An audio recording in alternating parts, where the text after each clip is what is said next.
can conquer hate. You know we got to find a way to bring some love in here today. Picket lines, picket signs, don't punish me.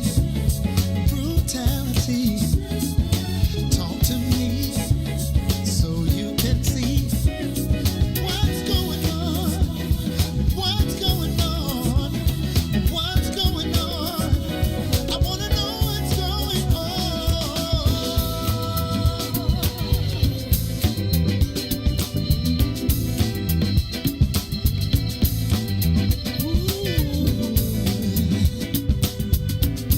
what's going on, what's going on, what's going on.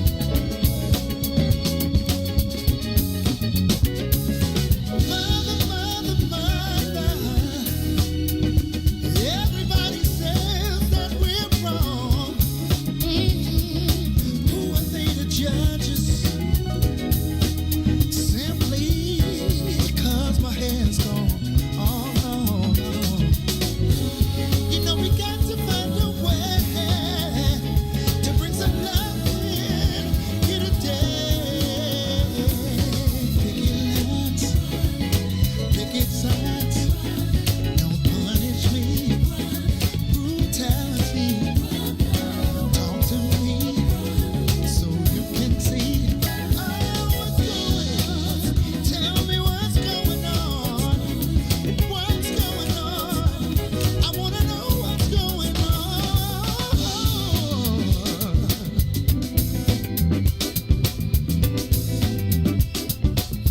Yeah, yeah, yeah.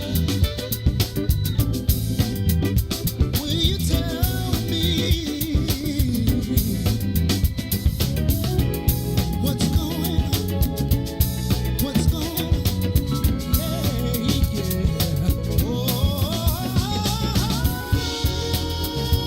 mother, everybody says that we're wrong. Who are they to judge us? Simply because my hair's gone. No, no, no. You know we got to find a way to bring some understanding today. Picket lines, picket signs, don't punish me. Brutality, talk to me so you can see what's going on. Yeah, yeah, yeah. What's going on? Yeah, yeah, yeah. What's going on? Will you tell me what's going on? I wanna know what's going on.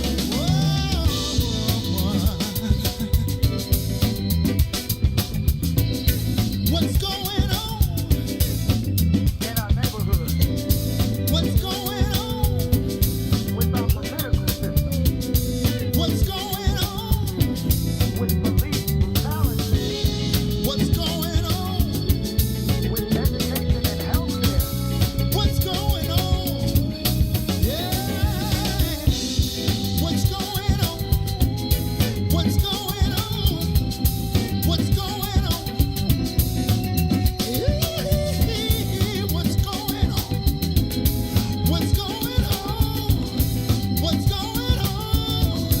What's going on? What's going on? What's going on? What's going on? What's going on? What's going on? What's going on? Yeah, yeah.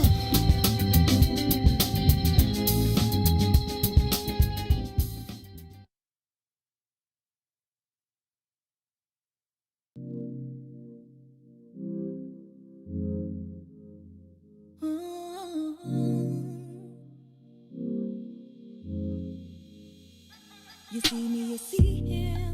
my best friend. He hold me down like ankles fighting the waves. A partner to my crime, yeah, I do time. Till I'm with you, I'll be counting the days. Yeah, ooh, been through so many things, but we always get through. Yeah, ooh, it ain't always perfect, but it's worth it. This is deeper than the surface. If I said I didn't love you, you and I know I've been frontin'. Wiped all my scars away like it was nothing. Took the parts of me I tried to hide and make them something, something. Like it was nothing. Ooh, some magic, baby. Ooh, you know you drive me crazy. Ooh, you give me peace of mind. Ooh, let me tell you why. You make it easy, say, to take it easy, say, feel so easy, say, easy to love. Say, to take it easy, say, feel so easy, say, easy to love. I never thought that I would give it to you, but now I don't think it's the time, I won't do it. I think it's 'cause the way you talk to me, know how to say it without making me feel little. You're gracious even when you pop off on me. When you get done, I got a little something to drop off on you. Because you earned it with the time you took to put it that way. You got me liking to get put in my place. I didn't love you, you and I know I've been frontin'. Wiped all my scars away like it was nothing. Took the parts of me I tried to hide and make them something, something. Like it was nothing. Ooh, some magic, baby. Ooh, you know you drive me crazy. Ooh, you give me peace of mind. Ooh, let me tell you why. You make it easy, say, to take it easy, say, feel so easy, say, easy to love. You make it easy, say, to take it easy. We wake up every day to these tests as we strive to be great, and they keep coming, but we gotta persevere, y'all. Yeah, yeah. Thin line, mastermind, mind of the master. Which one of you after?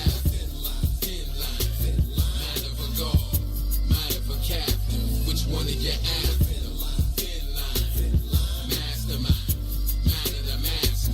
Which one of you after? Thin line, mind of a god, mind of a captain. Every minute I fight with lethargy, striving to be godly, with an intelligence quotient exceeding numerology. Scholar body honorary, school of prophet alum, anthropomorphized lessons so I could become the heartbeat of righteousness. The everyday fight to pump the blood of kings, breathe the breath of life, moving up like Confederates in Yankee territories in the 17th century. But it's a thin line between divinity and iniquity. Mason Dixon hitting and complacent decisions. Division between symptoms of a phenom and a psychopath, gifted and asinine.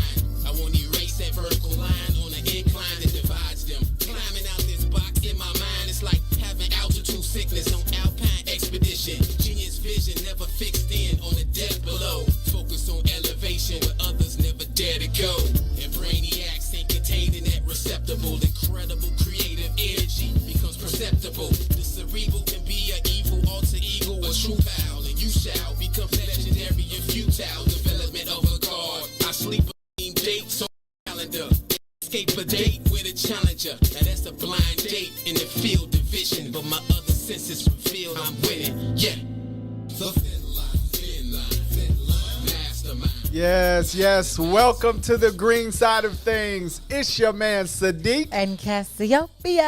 and it is a beautiful, sunny / little cloudy Tuesday Yes. in Chicago Come on. and across the world. We are so happy to be here with you today, but we need you to join us. We need you to like Comment. and share. That thing. Say it again, Cassiopeia. That thing. Yeah, we need you to do it right now and join us around the lunch table. We see you out there, Shaka. We see you, Jacina. We see you out there, Bootsy. We see you all. Yes. We see you on Facebook Live, YouTube. And we have in the production studio with us today, he kicked it off for us. We have our man, Ron Rilla. What's the word, y'all? What's the word? What's going on, brother? How you feel? Great, great. Happy Tuesday to you. Y'all too, man. Yeah. This week is starting off good. Yeah, This week, yeah. It's always a pleasure to be on the green side. Hey, that's what's It's up. a pleasure that's to what's have up. you with us. How was your weekend, Powding brother? that thing. It was, super hot. Super hot? Man, I was out enjoying it, though. I enjoyed every bit of that sun.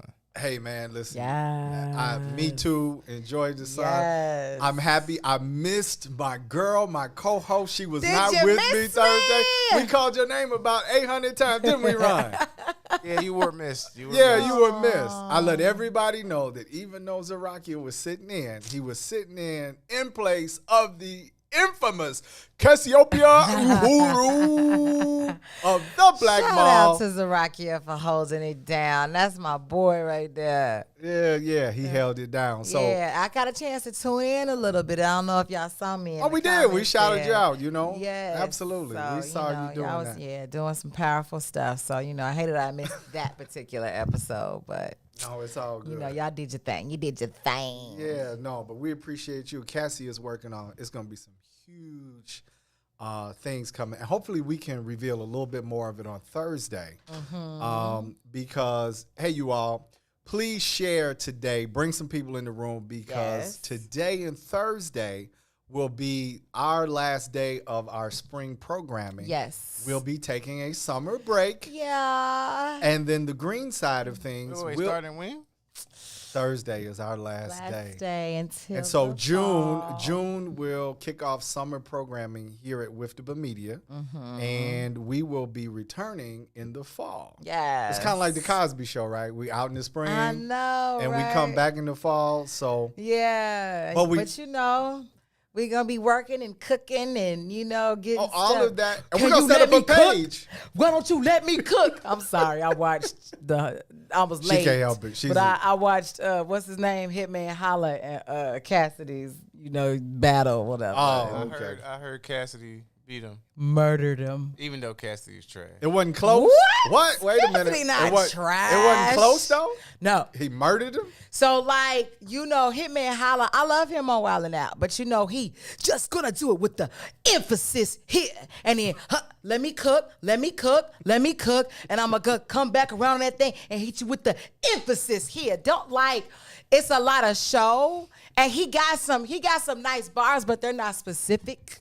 So he could have been battling anybody, and all of Cassidy's bars. So he are came in coming with the directly. he came for Hitman He came with the Holla. prepackaged Well, bars. from what I hear, that's just how New the York does general it, period. prepackaged. They're all written, 10 but bars. they're specific. It's still, Cassidy's making something for this. Okay, Hitman Hollis was like, you can put that on anything. got it. On anything. Okay. Yeah. And then they tried to run up, and then, Cassidy got them boys. He got a serious bodyguard that's like, Negro, please, I'm way too big. I'll take your whole crew out right now. Anywho. Yeah. So Let listen, me but cook. we are going to set up. Yeah, Cassie is we're gonna ask her to do some impersonations Thursday. She got them all. Do Jasmine Guy real quick. Would you like to take a nice young lady to the ice cream parlor? She said, get your stinky dogs off the table. We mean business around here at Hillman. Yeah, she's on 5 point. minutes. See what I Boing. mean? See what I mean? So yeah, Cassie's impersonations are on point, Boosie, and we have about 6 of them we're going to debut Thursday, along with what's happening this summer with the Black Mall Juneteenth. Like we're going to get to a whole bunch of stuff, but we are going to set up. Cassie's going to help me. We're going to set up a Green Side Facebook page. Yes. And so we can keep track of you all because we're going to travel this Yeah. summer. We're going to do some stuff so you guys can keep track of what we're doing until we return in the fall with all brand new guests, new lineup. Yes. We're going to have correspondents from across the planet. You're going to learn about black issues from Alaska to Australia. Because there's black people in Alaska, believe it or not. Yeah. They're mostly military people, and it's real cold. But we're going to see what black people do up there other than freeze. Like how's your watermelon up there in Alaska? These are the questions that we want to know. So we're coming back with a whole new season of shows, guests, and we want to say thank you, first of all, because we made it 6 months on the Man. WIIFTBP media platform. We I was- started in December. I was adding this up, right? 6 months 6 times months. 4 weeks is 24 times 2 days. That's 48 shows. A lot of shows, 50 shows, 50 shows. And at one point, we were 3 days a week. I think before you joined. Oh, wow. Because we started, shout out to Sister Africa Porter. Africa. Africa literally just got back to Chicago. She was in LA Yes.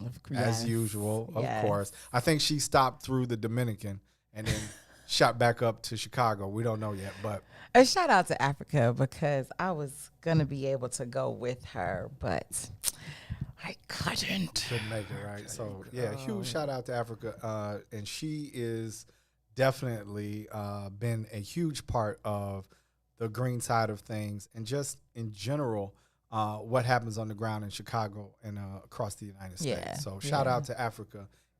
Shout Emmy out. Award winner, Africa Porter. Come on now. Come on. And she like Absolutely. 5-time award. Was she like Kanye? She's something else. So, hey, what's up, T? We see you out there. So, again, y'all, Yes. please like, comment. And share. We need you to do it right now. Come around the lunch table. We've got a great show for you today. Yes. Cassie, yes. did you know, and I'm sure you do, that today is the 1-year anniversary of I do. the death of George Floyd. Yeah. Yeah. So, so- rest in power. Rest in power, Brother George. Yes. May you know what I'm dance with the saying? ancestors. We thank you for your sacrifice because, when we talk about that spiritually in regards to George Floyd, his, as much as it pains me to say it and it pains the world to have had witnessed it, that was supposed to happen so that there can be some global change. And his transition, and of course him, and let me not downplay the fact that of course he was murdered, but his murder was that transition that was needed to go around the globe and did, for whatever reason, did something different than all of the countless brothers and sisters that we've also lost Yeah. because yeah, of absolutely. systematic oppression and racism, period. So, yeah. Yeah, it was a watershed moment. It was Yeah. definitely a change moment. Yeah. Yeah. And I think more so than systematic change, because I think there still has been very little systematic change. I think that there has been very reflective internal change. Absolutely. Regardless of color, community. Yeah. I think people were forced to look within. Now, what they came up with, I don't know. Yeah. But I think just that moment, Yeah. even for me, beyond, you know what I mean? Somebody got beat, somebody else got shot. Like that moment, it forced me to go, wow, okay, what's really going Yeah. on? The You know? people are different. Yeah. An institution is always going to fight to save itself and maintain its own integrity. Not integrity meaning morally, but what yeah, it but what has- keeps it afloat? What like, what keeps it together Right. as it is, right? Right. So of course it's going to fight to stay that way, but the people across the globe, like you stated, have internally reflected upon it, and now they see people differently and this world differently, and with that, change will come. Yeah, yeah. No Period. doubt. No Period. doubt. Though the most consistent thing on earth is change. It's change. Yeah, it's change. Most definitely. Yeah, so you don't have to worry, So shout out to and I mean that seriously. to the Floyd Don't have to family. worry. We stand with you in your pain, but also now in your movement past the pain to power, right? Yeah. Because they have Ashe. they have made some great strides and have taken this I think all with very measurable, very poised action. Yeah. You know, I think it would have been, I don't know. I don't imagine what it's like to be in their shoes, but I No. really feel that you could get lost in the whole media of it, Yeah. the weight of it, and I think that the Floyd family and the other families, there are the Breonna Taylor family, the Taylor family, The Eric Garner family. like The, the Trayvon Martin family. I mean, you could go back. Castillo camp family. Yeah, like all of the yeah. families have just done to me an incredible job of being measured in response. When we were on the show with Zarakia, he was talking about the young lady, and I can't remember her name right now, or the baby who was shot in the back of the car at the McDonald's drive-through here in Chicago. Oh, yes. But he's working. Little Pinky. That's, they call her Pinky. Yeah, he's working with the family. And so what just hit me was, in terms of all of those families that we just called off, is hopefully there is the wherewithal and the surroundings of some type of counseling, trauma counseling, and all of that. That it's not just media and courts and filings and paperwork, but some self-care, some self-love, some ability to talk to some third party or third person in some type of a counseling or a what's the word I'm looking for? Therapeutic. Yeah, therapy is the word I'm looking for, in some type of therapeutic situation. So, our love and our hearts go out to Absolutely. all of those families. So, 1 year later, after George Floyd, and I'm sure that, each of you out there in the audience has been reflecting as well. Yep. And quick second. Sure. How are you, sir? I'm good. Working through some things. It's been a challenging, really hard 36 months for me. So just in a moment of transparency, like, I lost both of my parents. Yeah. We've had familiar challenge was within family. But through it all, I'm just happy to be here sitting with you, able to have a conversation, being able to relate, because depression can be real. Yeah. Needing to talk to somebody can be real. I think that, matter of fact, hey, what's up to on cue there? They were talking about this definition of two back through his name. Go ahead. Yeah, he got out of jail. We put something on his books. But this idea of hyper masculinity, right, will have you like, I'm okay. Like, it's the whole thing, like, you scrape your knee, get up, dust yourself off, that kind of a thing. So inside of getting up and dusting yourself off, you got to know that it's okay for somebody to ask you, are you okay? For you to assess the fact that you're okay. And it doesn't mean that you're not a man or you're not masculine. Yeah. Because, things affect you. Absolutely. Right? Around you. And so that wall, I think we're approaching or have approached the age where we will do the complete healing. Like, I don't think, if you talk about just the modern era, right, and regardless of race or who's responsible, it's like we've been running from self. We've marched, we've protested, we've stood up for our rights, we've tried to keep the family together. We've gone through sayings like, don't let the dirty laundry air out. Yeah. What happens at home stays at home. Yeah. We've watched, relatives be abused, and it's internal family stuff. And I think we are finally at the age where the healing from within is now going to permeate from, and work its way out. That's it. That's it. As opposed to looking for surface level or skin deep answers. It's time to heal the hearts. It's time to reach into the soul. And I think that we're there. Ashe. Yeah, absolutely. Blessings. And Boosie says, peace and blessings to both of you. You are a blessing to us, and we appreciate you all being here, even in your challenges. Hey, Boosie, thank you so much. Thank you. We appreciate you. She is a definite green sider. Yes, we're going to be she working on, is. and we're going to That's work my on those Sarah. T-shirts. We're going to work on those T-shirts. Yes. You all, and I feel so, I feel bad sometimes because I really depend on Cassie to do a lot of stuff. Like, she's really, the designs that you see, what you see behind the plane, Based African, what you see in the virtual groups. Cassie plays a huge role in that. And so I just wanted to let her know on air how much love and appreciation I have for you, the time you take out, because she's balancing family, business,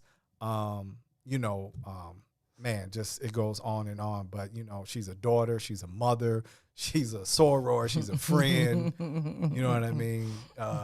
She's annoying. I mean, it's just, she is a lot of things. The last one's my favorite. Yes. And I know that. So I just wanted to say that. And as you all, we hope that you all out there in YouTube Live, Facebook Live, you all that are listening, take some time. And amongst the summer sunshine, amongst the summer fun, always look to the green side of things. Always look for what's, how to get better. Yeah. What's natural, what's sustainable, what's cultural. Because we are What's an awesome. good for you? What's good for you? We are an awesome and amazing people. And we want you to know that, we believe in you just as much as you believe in us. And this last 6 months of allowing us to come before you, you all tuning in has been awesome. Yeah, Yeah. It's been a pleasure. And thank you, big brother. Love you. Oh man, We here. We in this. We in this together. So, Adria, real quick. What she say? What Adria The say? way I sing that thing is sad yet hilarious at the same time. Girl, you say it perfectly. We love it. We love it. Matter of fact, I want to hear it. We might create a That Thing T-shirt. Yes. That might be the back of the green side T-shirt. On the green side with that thing. That thing. Right? See, he sings it different. Yeah, I don't know. Cassie is one of those. She is irreplaceable. Oh, man. Yes. So, in the hearts, minds, and souls of the people. So, Cassie, I got a question for you. Whose is on the birthday line? No, It's almost my birthday. I know, but that I'll wasn't be the on question. the birthday line. Matter of fact, Cassie's I need a birthday is happy coming up. birthday. Now tell us exactly when on the last birthday. day, because my birthday is June 8th. Cassie's birthday is June 8th. Cassie will be 32 years Aw, old. so sweet. Gemini season, baby. The air signs are here. Your the birthday twins. on a Tuesday? Is it? It's probably Club on going up on a Tuesday. On a Tuesday. Tuesday. Oh, that thing got to be on the front. Okay, too. Can we get some design work going on? He said it's provocative. It's provocative. Yeah, I hear you. But Cassie's birthday is coming up on June the 8th. And so I'm going to write that down. I'm good at taking notes. And we'll work on something for Thursday's show. For Cassie's so birthday. sweet. Absolutely. That's We so want to sweet, do man. that. But my question was, you think we'll ever find racism in the palace? Before our season ends? Yes. What y'all think? Do y'all think, or should we come back in the fall with a report? Might have to. You said what? Might have to. I don't think you're going to find it. It's been tough, right? So there's no racism in the palace. According to the vice president, there's no racism in America. There's not Cassie, even no where the hell is racism. the racism? Can Can y'all help us out? In the belly of Santa Claus. That's, hey. What? Hey, we got to do an expose on Santa Claus. Did you all know that Santa Claus, the entire narrative was born out of pedophilia? Yeah, I think I've heard that before. It really was. So So you Santa- always hear about the paganism connected. Yeah, to, yeah, but not, Santa you know- Claus, but pedophilia just takes it to a whole nother level. Yeah, so the whole thing about, just so you all know, and we're, hey, what's up, Jazzy? See Jazzy out there. Just Jazzy. tuned in. What's going on? What's for lunch, Jazzy? What's good and vegan for lunch? Yeah, we want to know that. Just type that into the comments. We're trying to find something to do after the show. Yes. So, not paganism, Pedophilia. pedophilia. So part of the roots of the Santa Claus lore or story is there was actually a priest who would sit boys and girls. You got to think about this now. What's the one thing, if you old school, what's the one thing that children don't do to their uncles or their aunts when you're small? Like my parents used to tell me. Like my sit parents on their used to lap. do not sit, especially if you were a young girl. Now, this is born out of trauma as well, but Yeah. do not sit on your uncle's lap. Yeah. Or if you're a boy, do not sit in your aunt's lap, right? That was a no-no. I never heard of the boy on the aunt's lap before, but Yeah. definitely girls on uncle's lap. But definitely the girl on the uncle's And big lap. cousins. It was an age limit though. Okay, but Yeah. get I this feel though. you. I well, feel at 12, Like you're not sitting on. after- Yeah, so like after, what, after after like 3 or 4, four, I think it was like something 4 or like something that? like that. Because I picked up my little cousins all the time. You know what I'm saying? okay. So the Santa Claus. No, me and you. I'm just. It's Stop all it. jokes. It's all Stop jokes. it. But it was Stop born out of the fact of the children would sit on the adult's lap, and if the child caused an arousal, they would get a gift. So, I gotta look this up. That's wild. I mean, welcome to some parts of European. I mean, is it wild that priests don't marry anybody? And like, it's a whole cultural piece. Like, I don't want to dig into it. I don't want to be emotional about it or get way out, but it's just the reality. I mean, we have to accept the fact that there's some I just, things. you know, right when you were about to say it, I just had the vision of Santa Claus at the mall, and it's a line of kids. Waiting to sit on his lap. Waiting to sit on his lap. And like, he why in the talking hell about would some, you be you've been sitting- good. You've been good, Have but you that's the been whole good or root of it. bad? Have you been good or bad? And I'm gonna give you a toy. I was never into Santa Claus as a kid. Well, hallelujah, Ron. Hallelujah. That's what's up. I know. I tell It the probably story. was like starting to die, you know, for y'all generation. Where like you probably had about I 30% of the population was probably like, man, fuck that. I bought these toys. I never even had a chance to get that belief. Yeah. You know? Like I had too many older siblings and like, they ruined ain't no it. Santa Claus. We broke that. They broke that out early. They like, it's spoiled for me, it's spoiled for you. Hey, man. That's hilarious. I'm just That glad got you it didn't out grow early. up in my generation, and I'm glad it's only a minute left because I told the story months ago. We on air. I believed until I was like 12, and I was at Beasley arguing. I was like, You the one Santa that would Claus go to the real. mall? Did you go to the mall? Did you ever sit on Santa's lap? Absolutely, I did. Look, my parents were great stewards of European culture. Like real talk.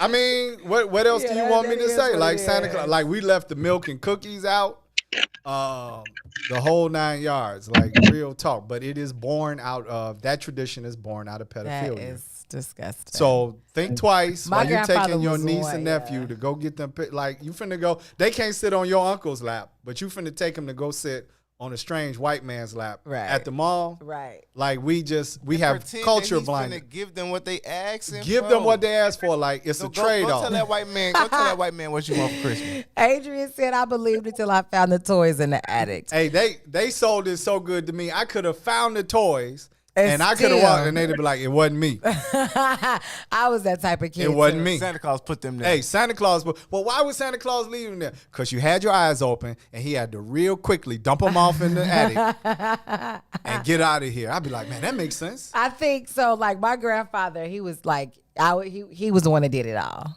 He had the milk and cookies, and he would even bite a cookie to like seem like though like Santa Claus I think came. that's I'd be when like, they ripped that Band-Aid off for me. I was like 4 years old. I'm like, yo, what the milk and cookies at? We not gonna put the milk and cookies up, they like, boy. Hey, I'm eating these cookies. hey, Listen, the milk and cookies were gone. I woke up, it was a I think whole... I just caught my grandfather I caught my grandfather when I was like 10, and then my mom wasn't for it anyway. So it was like, okay, it's enough. We're not doing this no more. It's over with. There's no Santa Claus. Hey, real talk. So listen, you all, we got to take a break. Okay. Ron is hitting us upside the head. What's up? Let me just say to Tucson, Uh-huh. What do he Face say? ass. What do he say? Gemini explains it all. Explains all of what to? The front of the shirt needing to say, that thing. That's what he was referring to. And Ron Rilla And Ron is like, yep. laughed at it. Makes sense to me. Where the cookies and Laughed shit. at it. I'm like, who laughed? Justina, you stay with. Look, you all. Please do us a favor. It's the day before we take our summer break. We need you to like Comment. and share. That thing. We need you to do it right now and bring some people around this table as we get into our subject matter. Should black people chase the dollar or freedom?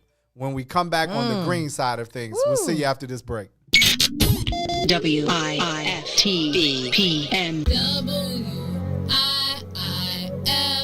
WIIFTBP. Media's just for you and me. WIIFTBP. Media's just for you and me.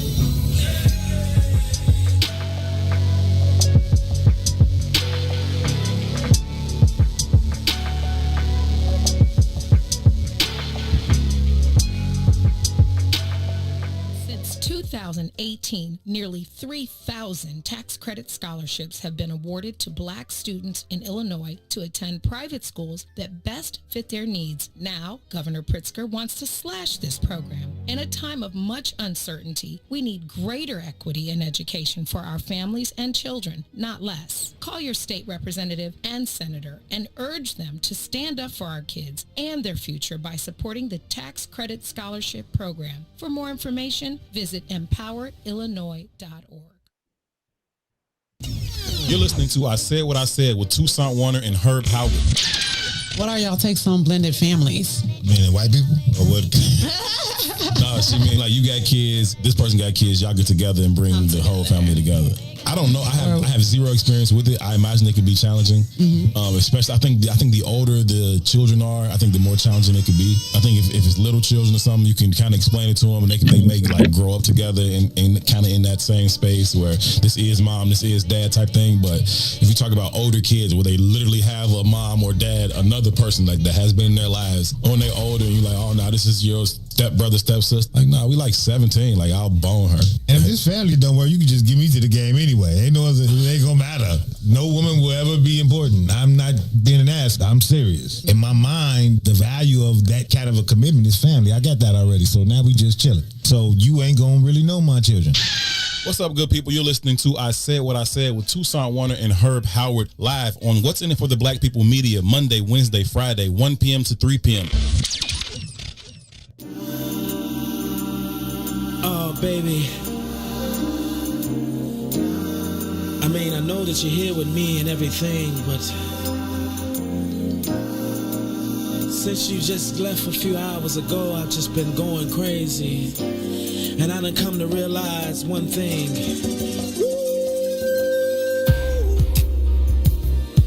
Oh, baby, I miss you.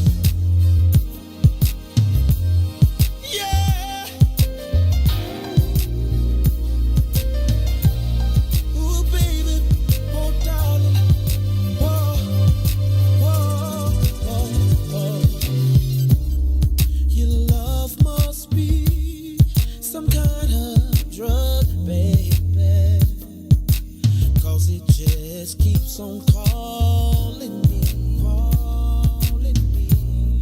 and I just need a hit of your love.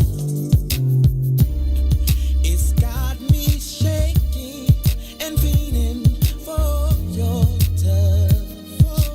Baby, of you I can't get enough. It feels like I done need all you, babe. I'm addicted.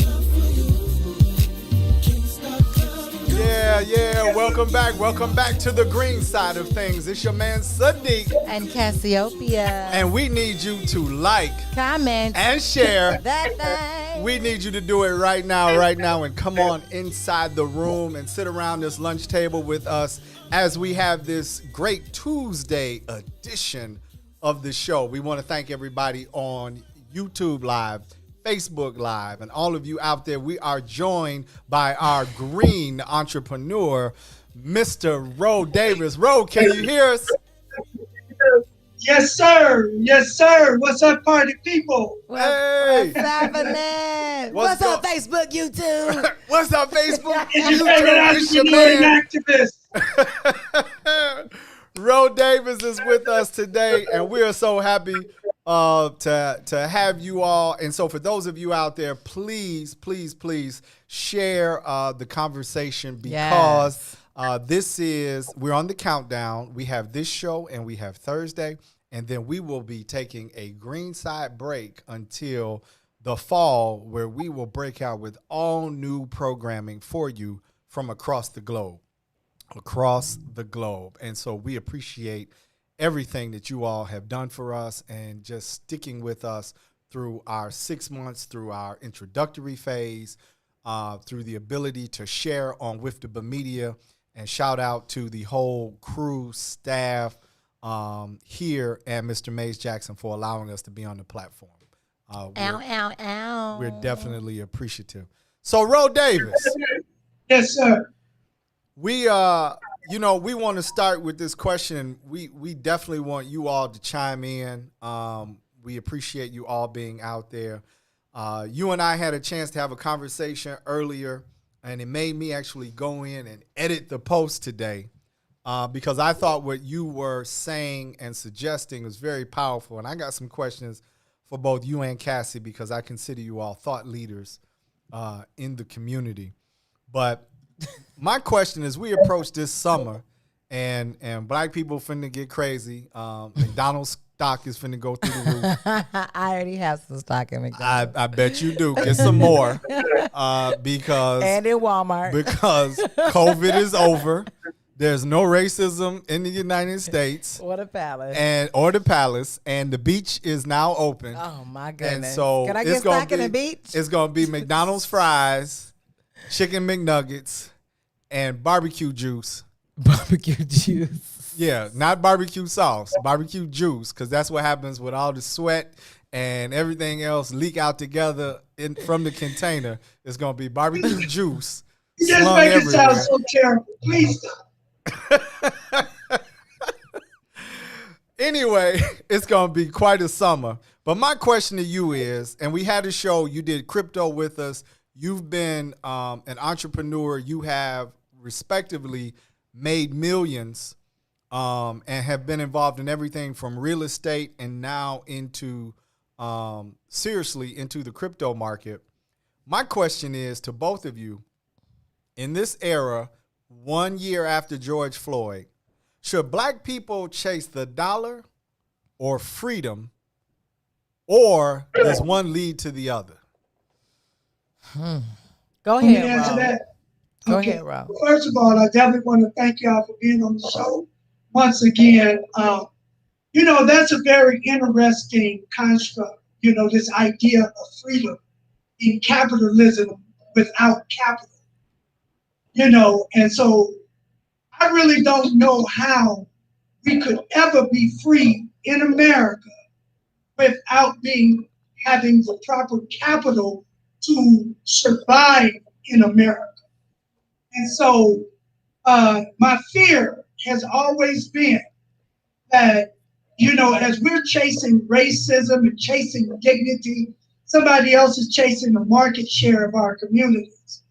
And so as we become less liquid as a community, as individuals, I think that whether you're white or black, I think that our freedoms begin to diminish. I think that when you broke, it's hard to be free. Somebody dictating how much you got to spend on groceries with your link card. Somebody is dictating every aspect of your life. If you got to borrow money from somebody to survive, they're dictating what you can and cannot do with that money. So I don't know if, as black people, I feel kind of like Jesus in his statement when he says that the poor will always be with us. I'm not saying that we don't need to chase those factors to make us feel better, and not that it's just about a feeling, but I think that we would do ourselves justice here in America to also chase the dollar in concert with our desire for freedom and control. I don't know if it's the dollar, but I would say chase control of whatever assets we can get our hands on. Because it ain't no freedom without assets that you control. Right? So, as I sat here and thought, so I can be a leader, But you're a 'Cause I'm thought a leader. thought You leader. know? You're definitely Thought leader. a thought leader. Right. So, I'm gonna go there. Okay, let's I'm go. gonna go Let's into, go. I'm about to go into the ethos, into the kind of the universal space that, is not always tangible and not always easy to grasp. But as you do more self-reflection, self-healing, self-work, and you find all the different tools that help you with that, there's like this common mantra that you end up hearing, because when you're doing a lot of self-work, you're doing a lot of meditation. And, there's so many different schools of thought that, can teach you what to do with the meditation. And meditation is always for divine healing and for becoming your most divine self. And it goes through, a lot of time meditations or these different practices will touch upon financial freedom. And one thing that's always said is you have everything you need. Period. Always. And when you do that work, it will come to you. When you do the work on self, you're then able to do work. You'll then be able to find your path and what you're here to do. And once you get on path, your path is always abundant. So, right? That's very, Cosmo-like talk. But Real it's talk so, to me. but it's very right. It's very real when you actually practice it. It's a tough one. I feel like Toussaint is loading up right now. He ready to load. What? Oh, hell. What can the people do, right? It's going to be the next question. Let's not focus on Toussaint. But I know that he poses lots of very realistic questions, Right, that I think lots of people relate to. So the chasing to me is not of the freedom or the money. It is for self divinity. And all those things will come with it. I did not understand that. I am a very practical person. I used to be a very see it to believe it person. I was not the type of person that was visionary. I am an artist, so I can paint a picture and then start to create it. But for those things that said to me, you have a mansion, you have the car, you have the boat, you have the wealth to send your children to wherever you want to send them, whether it's private school or some program during the summer. You have all of the funds that you need to go and buy the clothes to be able to make sure that you look how you want to look when you're presenting yourself. Like, I wasn't that person. It was like, no. I have to work my ass off. I have to sweat. I have to be stressed out in order to get these things. I have to then worry and be scared and go crazy when they're not sitting in my bank account whatsoever. Well, we went to a place of zero. Like, literally zero in 2019. Not even just zero, negative. right. And then sat in that. Let the bills roll past. It took time, but let the stress go, because it said work on what you're supposed to be doing. Get the knowledge that you need to be able to do what you need to do. Stop worrying about them little dollars that you're grabbing onto right now and trying to hold on to, and see the vision for that big ass bag that's coming. No one gets the big ass bag right away unless it's passed down to you, right? So in order for us to be those people that pass that to our children eventually, we have to then start envisioning it and dreaming about it and thinking about it and how we're going to get to it, right? And then taking the time and then having the faith and trusting the process to get it. Everybody has everything that they need right now. This globe is big enough for all the billions of people on it with enough food It's and actually enough resources. underpopulated. There it is. So, we real talk. have everything. If you focus on self, you stop worrying about everybody else, stop worrying about the white man, stop worrying about your neighbor, stop stressing. Shit will be okay. We oftentimes be like, well, I gotta pay this bill. Stop acting like you ain't missed bills before. Right? Stop acting like it. Stop playing like you ain't skipped out on bills and didn't have it and you figured it out. Now that you know that can happen, stop stressing over it. When you stop stressing over it, then your mind has the ability to hear and listen and create what you're actually supposed to be doing here in the first place. I'll tell you this. It's called A Course of Miracles. So if you're like, well, shit, Cassie, I still don't know. Well, what are you doing to even have your mind be in that place? Here's one for you. It's called A Course of Miracles. Really?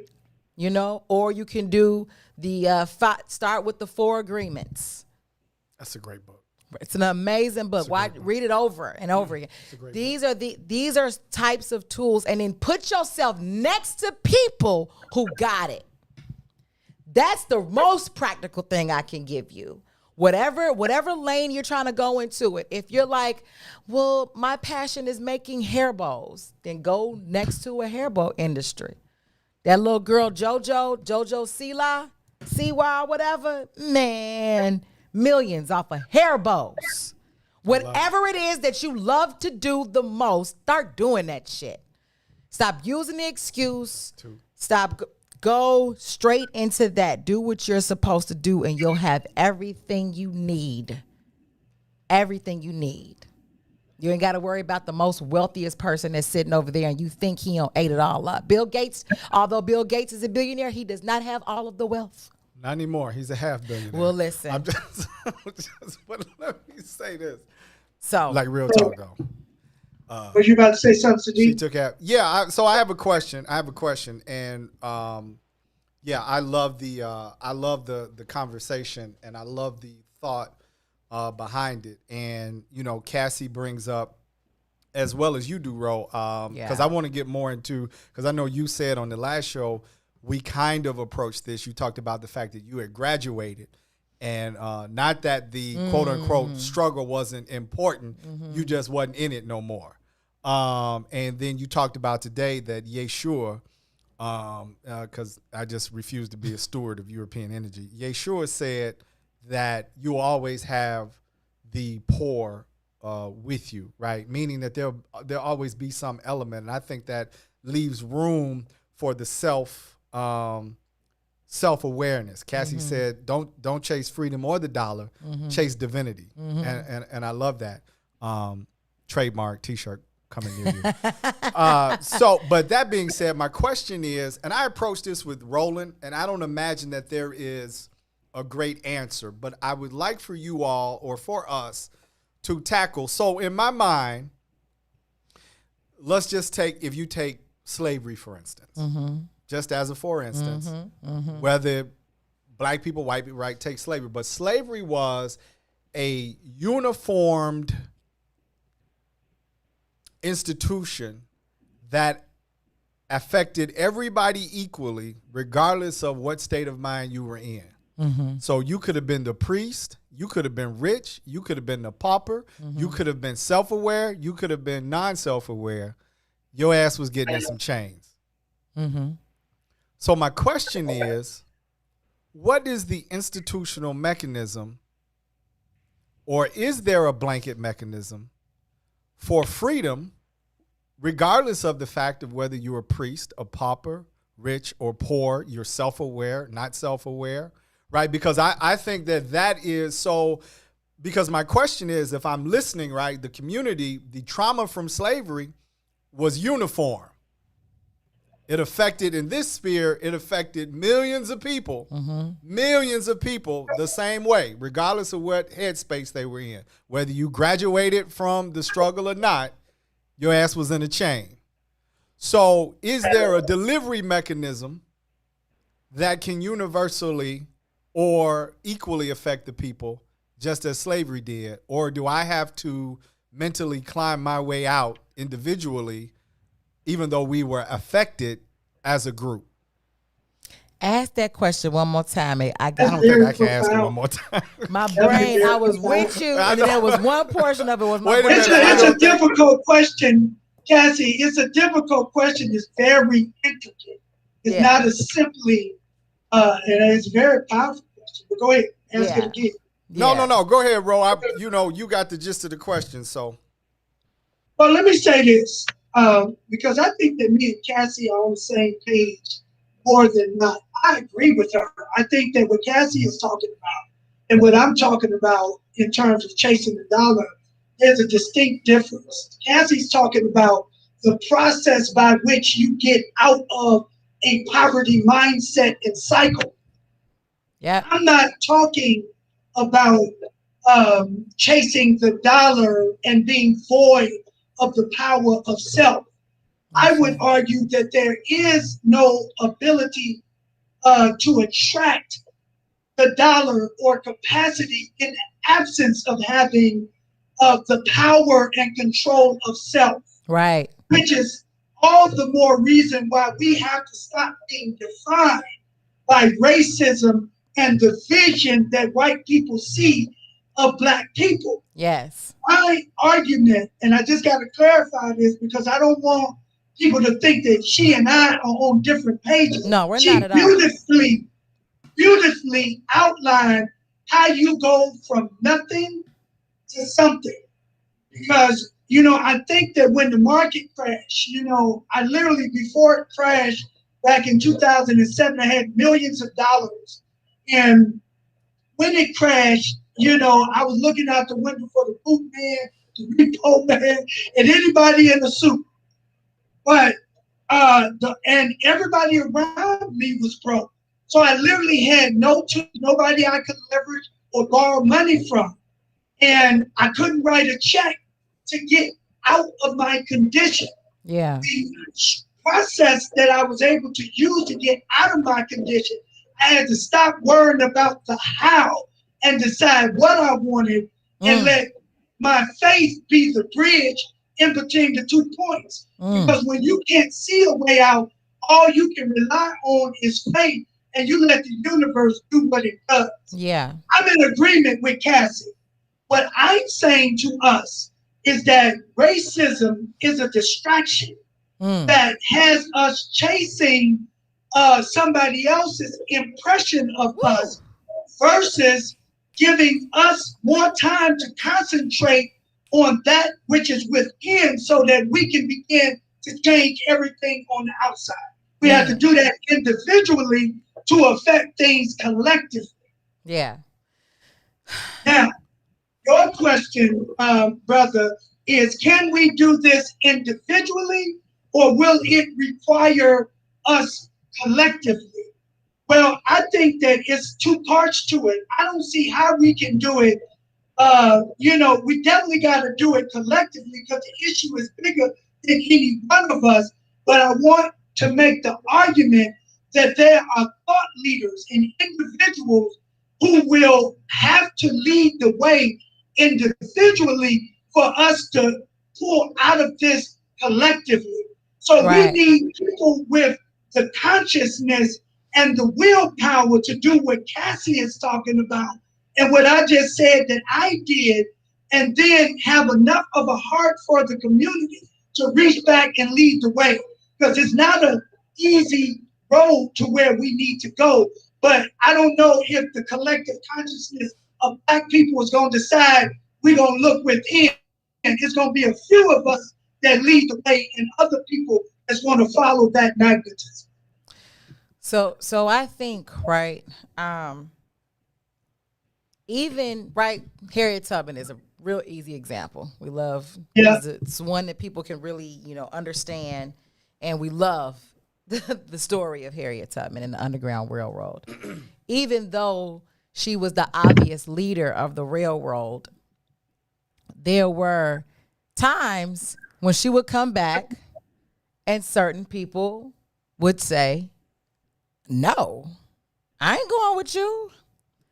That is their individual decision not to go with the collective group. You still have to do the self-work to then be able to be ready, get past your fear, see a vision of a place that you have only been told exists, is mapped out in quilts and the braids of people's heads, and say, I'm gonna go to this place that may not exist fucking at all. Excuse my language. Real talk. Right? So let me jump in here, because first of all, yeah, you're right. But my question is, and again, like I said, it may not be an answer to the mechanism at this point. And I think that my question brings out the complexity of the issue rather than the necessity of the answer. And so my question is, regardless of whether you could read the braids in the head, whether you saw, you could even conceptualize America, regardless of where you were in your personal journey, your ass was getting on that boat and your ass was going to be in the chain. That's 4. I got to count myself. Times we've cursed. We making it happen today, but we only got one more show. But my question is, and I have to be self-reflective because it's just a question that came to me, is regardless of where you were in your personal positioning, regardless of where your personal philosophy was, regardless of whether you were a priest, next to a priest, you had money, didn't have money, you were felt poor, it didn't matter. Yeah. The chains were for you and millions others. Right. So my question is, will there or is there a mechanism that will be equally distribute freedom as slavery was equally distributed? Does that question make sense? Yes. So let me go here. Let me go here with you, right? Again, it always and forever in antiquity and in the future, and actually in just the loop of time, because there really is no present, no past, and no future. Got it. We right now. Everything is right here. now. It is always self. You can be, right? If we want to talk about the construct that we're in, you can be the richest, you can be Bill Gates, right? Or you could be Toby on the plantation. You both can be enslaved. Enslavement is not exclusive to being physically in bondage. A person, you have freedom from no matter what the boundaries of your environment are, you can gain freedom. That is up to you.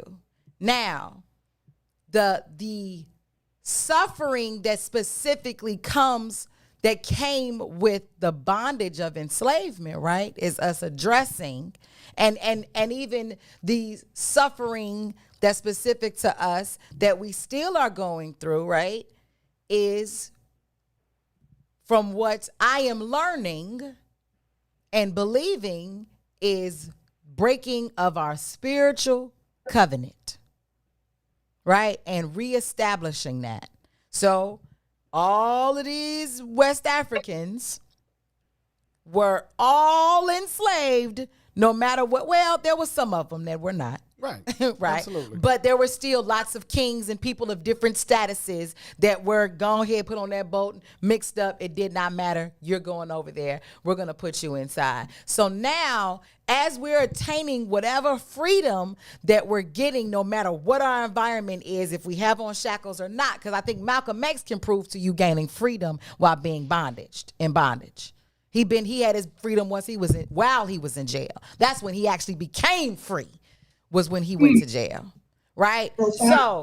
So us understanding where our root true freedom comes from will then allow for us to right the wrong that our people did, our ancestors did, to be able to put ourselves into that specific type of suffering. Yeah, and I agree with that. And Ro, I want to hear your answer because we got to take a break. But again, I just want to get the core of I'm asking for the layperson. Like, I didn't have to understand any of what you're talking about to get in the chain. Do I need to understand it to get out? You get what I'm saying? So look, I'm going to attack it after the break. I want to hear what you have to say. Listen, you all are on the green side of things with Sadeek and Cassiopeia. We need you to like, comment, and share. We need you to do it right now. Bring a few more people around this lunch table as we continue to discuss freedom versus the dollar and where your mindset is in 2021. We'll see you after the break. WIIFTBP.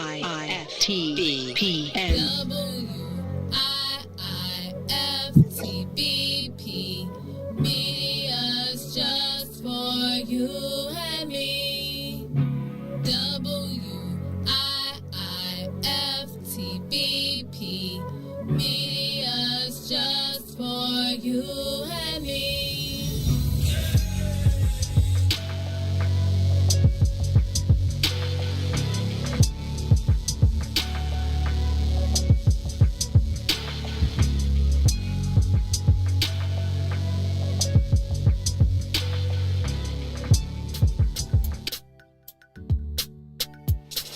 Sissy's Taco Bar Pop-Up is back with more hours and more days. Check them out at their new pop-up location at the Woodlawn, located 1200 East 79th Street. Sissy's Taco Bar offers authentic street tacos infused with international soul. Now every Tuesday, Thursday, Friday, and Saturday at the Woodlawn from 12 p.m. to 7 p.m. New vegan tacos have been added to the menu too. Visit sissytacobar.com for more info.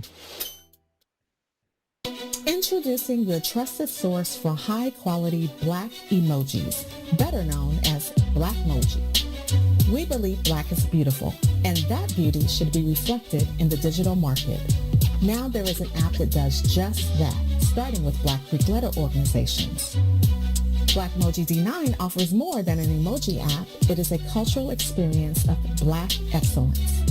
Download the app in the Apple or Google Play Store to access a specially curated catalog of emojis representing the Divine Nine.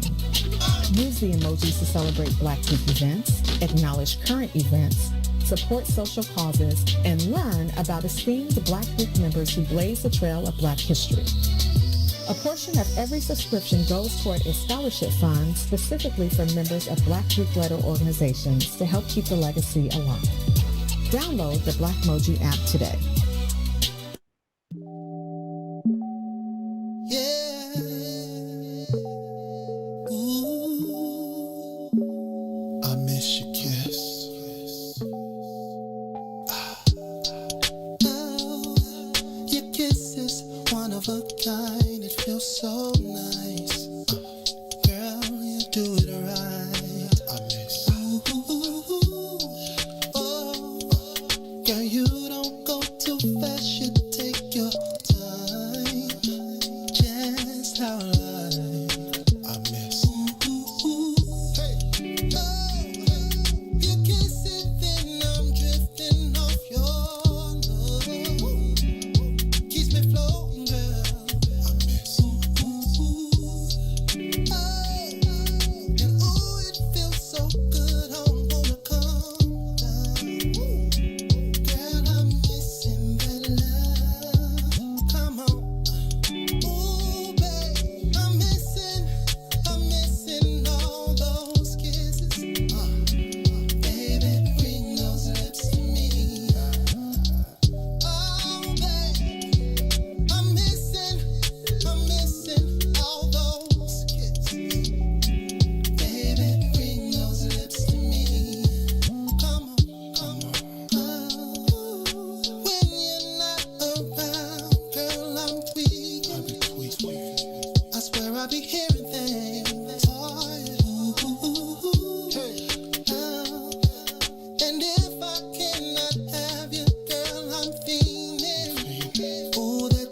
your talent should bring you.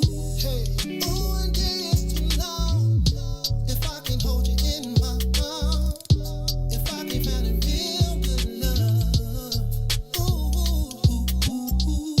that kiss is a drug to me. Baby, your kiss is all I need. Come on. Ooh, it feels so good, baby. Oh, come on.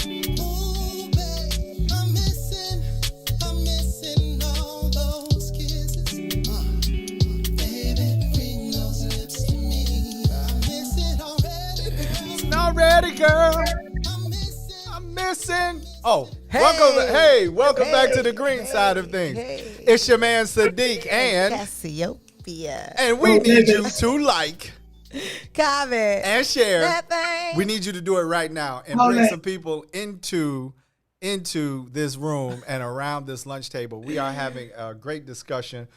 We appreciate everybody out there on Facebook Live and YouTube Live participating in this conversation. We see you. What's up, Cassie? Before we get Ro gets to answer his portion of it, I gotta definitely show with two Ro. Oh, okay. Tucson says, I'm with both of y'all, but maybe I'm not fully understanding the question. Without communal self-determination, Black people will continue to be a contagion to wealth. This isn't opinion, it's a scientific design, but maybe I'm not understanding the original contagion. And then Bridget Steele replies and says, contagion? Let me go check my dictionary. Yeah, shout out to Tucson. You know, he's probably really feeling it today. You know, he read about 16 books this morning, completed them all, including the appendices. So we appreciate the. You've been in jail before too. Yeah, we put something on his books. Y'all, two just got out of Facebook jail, so he's out and he is running amongst the population wild. But we appreciate him. So before we went to break, I was asking, in my opinion, a very complex or nuanced question, because I, like too, am in agreement with what both Ro and Cassie have positioned as the ideas that changed, really, the mindset changing will affect your physical reality, is basically what we're all saying, right? It's like whatever you bind in heaven, and keep in mind when the original writers of the scriptures wrote the word heaven, they were not talking about a place in the sky. They were talking about the mind space. They were talking about the Akashic ability to record in the mental space, right?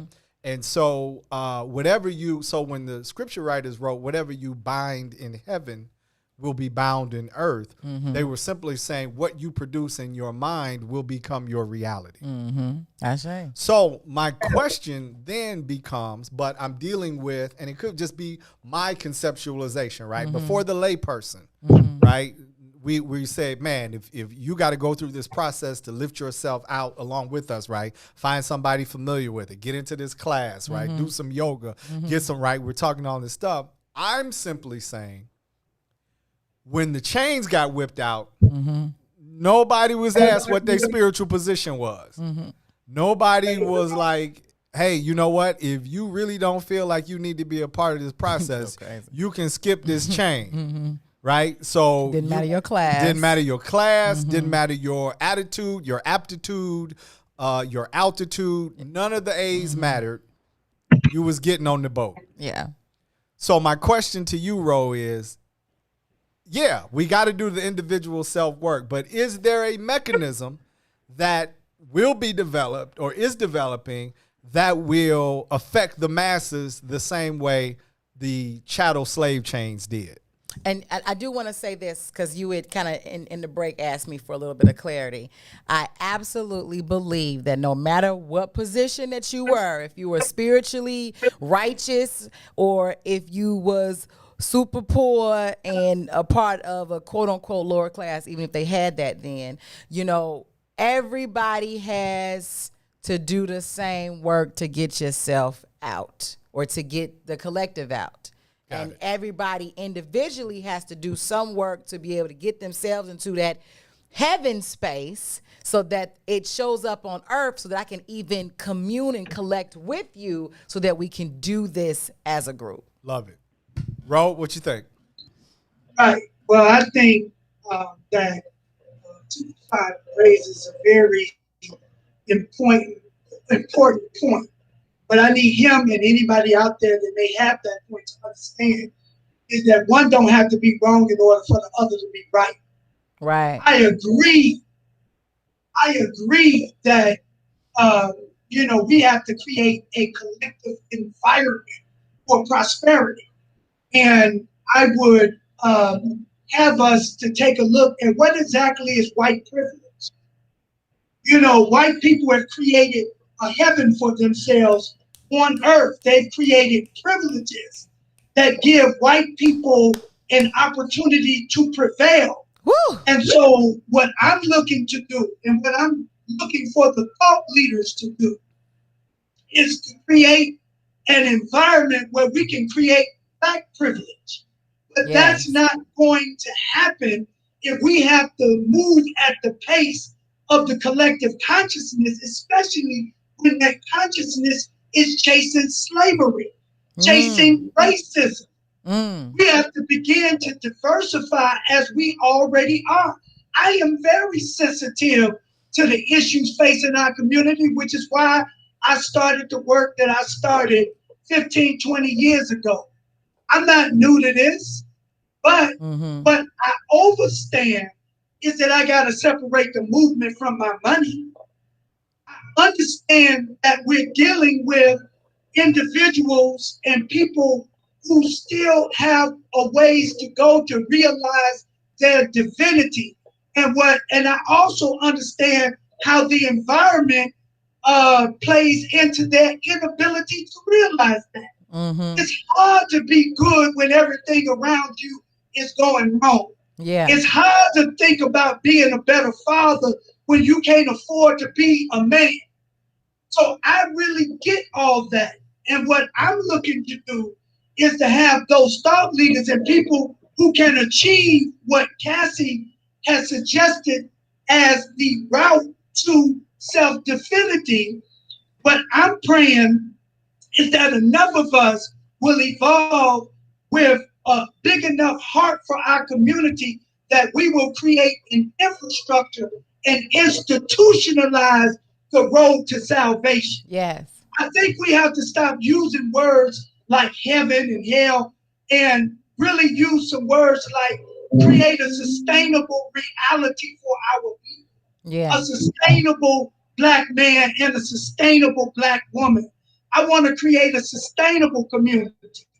And a sustainable community is not one where other people own all the assets. That's going to lead to the lowest guy on the totem pole never realizing his divinity. Yeah. So I'm just simply saying, I agree with Tucson.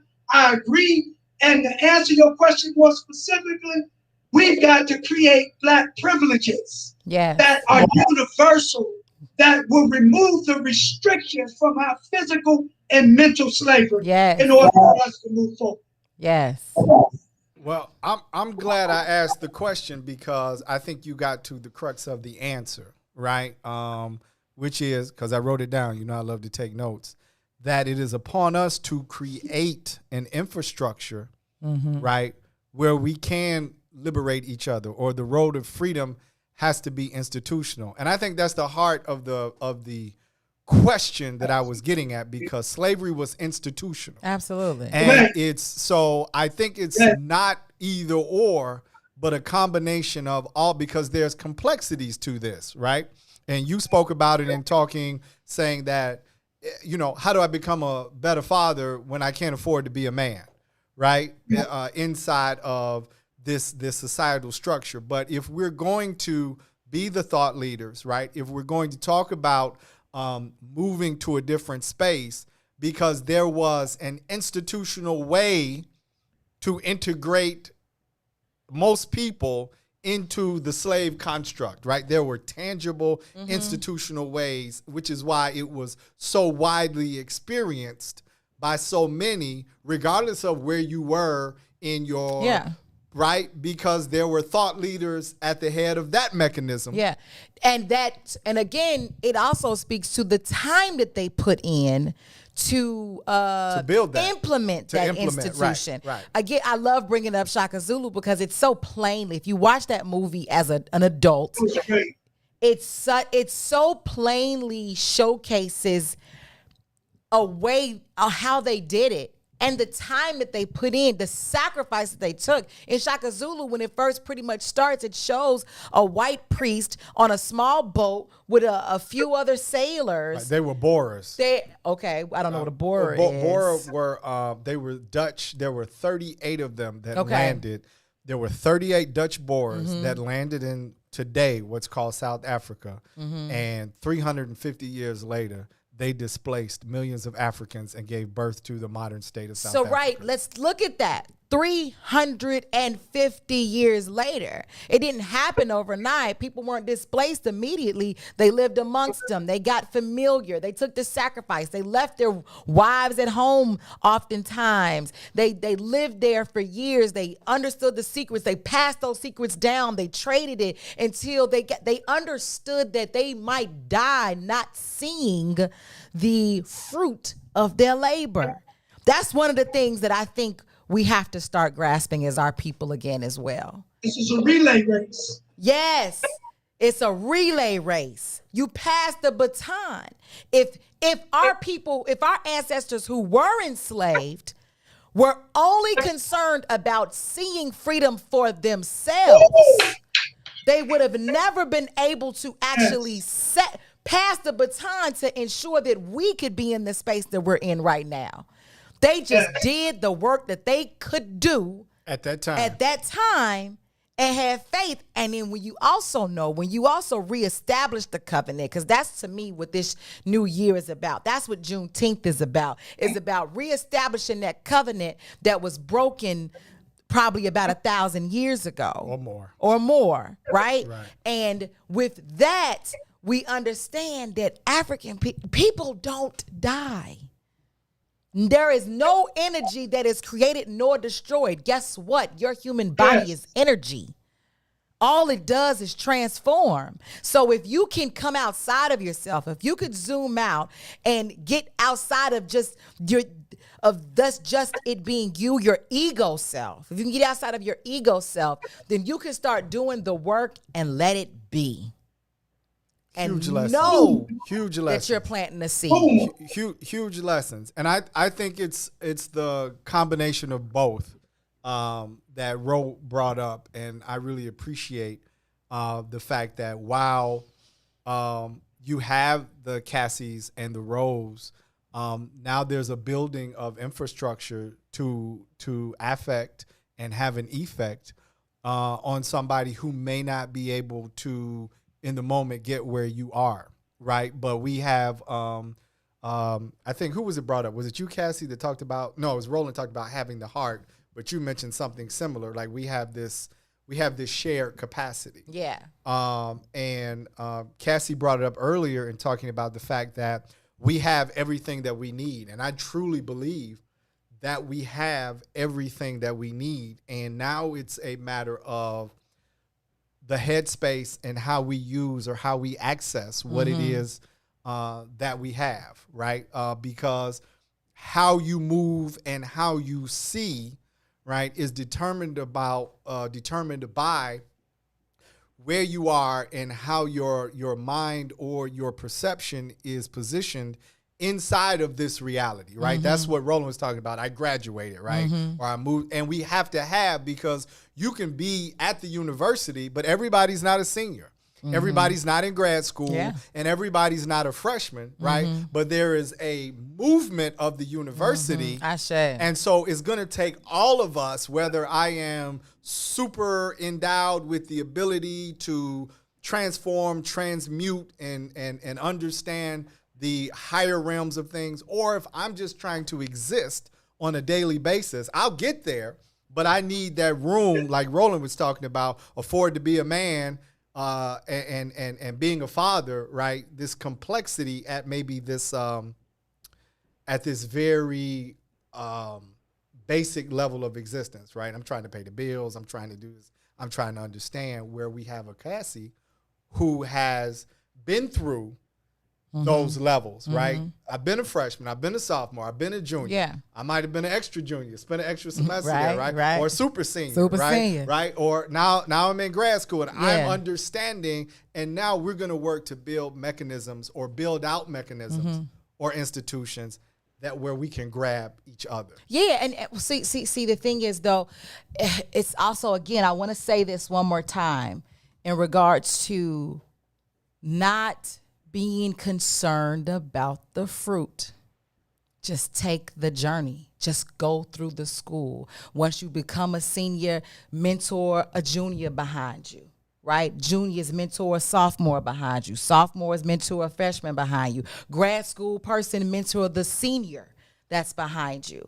It might not all happen where the freshman, the sophomore, the junior, the senior, and the grad school all do this at the same time. Guess what? Doesn't make sense to, because the freshman doesn't have all the tools needed. Right. He or she does not have all the expertise yet. That person has some ways to go, but every person lays a brick. And eventually the building will be built. The institution will be stabilized, and then then another building will be built. And now we have a whole university. This is how civilization is made. It doesn't throw up all at once. And that's the part that I think is so key. Toussaint says, so I'm clear. I agree with y'all, but the white median net worth is the top 1% of black wealth. Those in the median haven't found divinity. They just benefit from the system's design. All I'm saying is that we must design our system, and that it has to be a critical mass of us. Not all of us, but a critical mass of us. But I agree. We are in agreement. Again, this is where I come back to. I completely agree. Are we okay with the fact that we may not see the critical mass happen? But if all of us contribute to the design, it shall come to pass, period. But if we're here for ego, if we're here for awards, if we're here for credit and to say, good, now I see it and it happened, you're going to stress yourself out and actually, I think, perpetuate ourselves backwards than forwards, because we're worried about the wrong thing. The critical mass is coming. Keep working at that thing. Again, he just said it, 350 years. None of those people saw that. The only people that saw it were the people in the last 50 years of that 350. But they have to appreciate the work of the folks. Of course. They wouldn't have had that. They wouldn't have been able to experience or see the fruit unless those other 300 years had already put in their blood, sweat, tears, times, and seeds.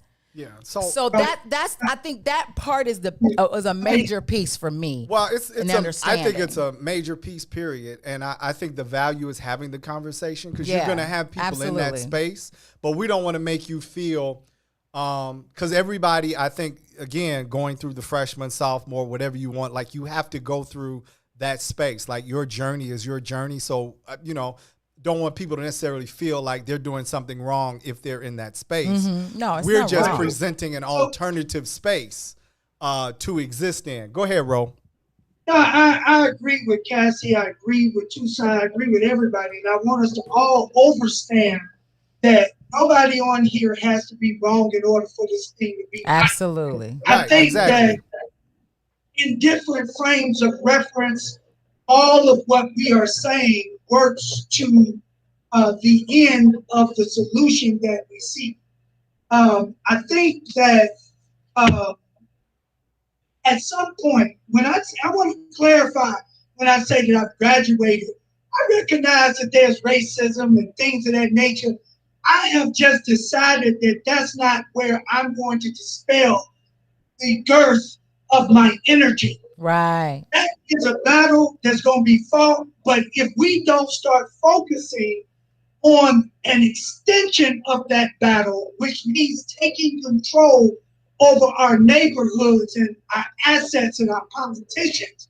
These are things, freedoms, because in a world of capitalism, it's very difficult to be free, free to choose, free to have the power to define when everybody else controls everything else. They control your money flow. They control your housing.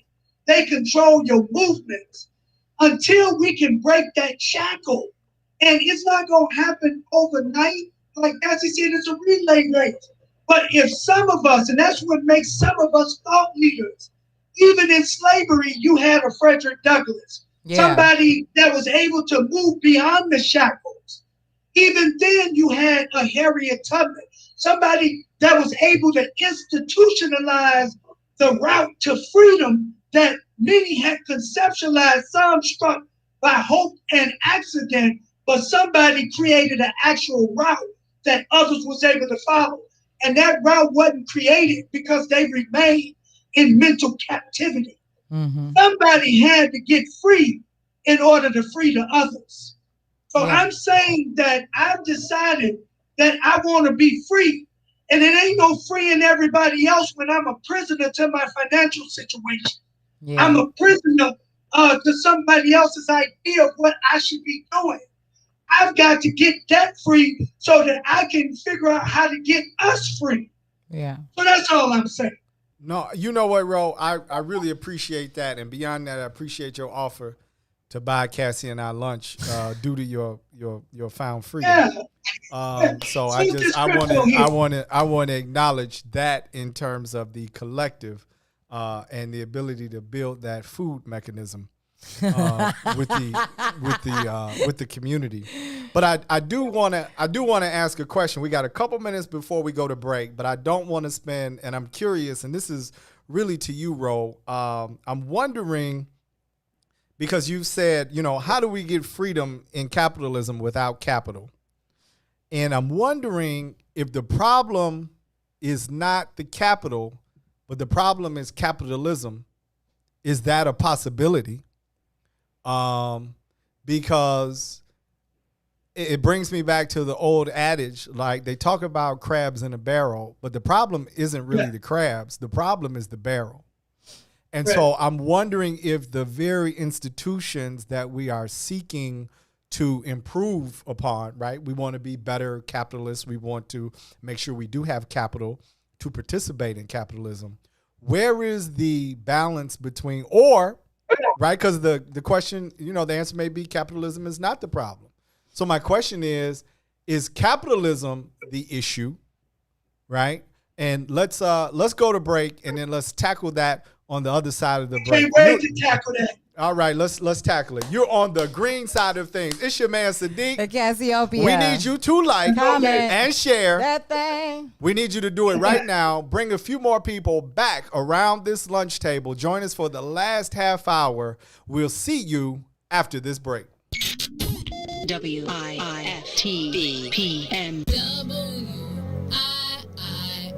WIIFTBP. Media's just for you and me. WIIFTBP. Media's just for you and me.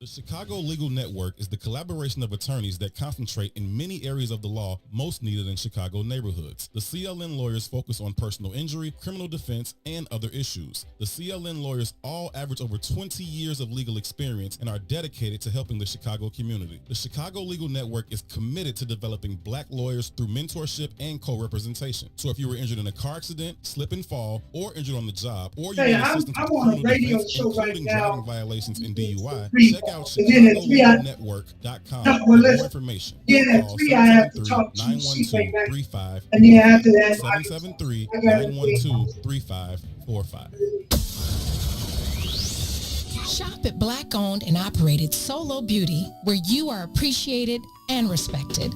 Located at 8158 South Cottage Grove, Solo Beauty can supply all of your black hair care needs. Solo Beauty is open from 11 a.m. to 8 p.m., Tuesday through Saturday.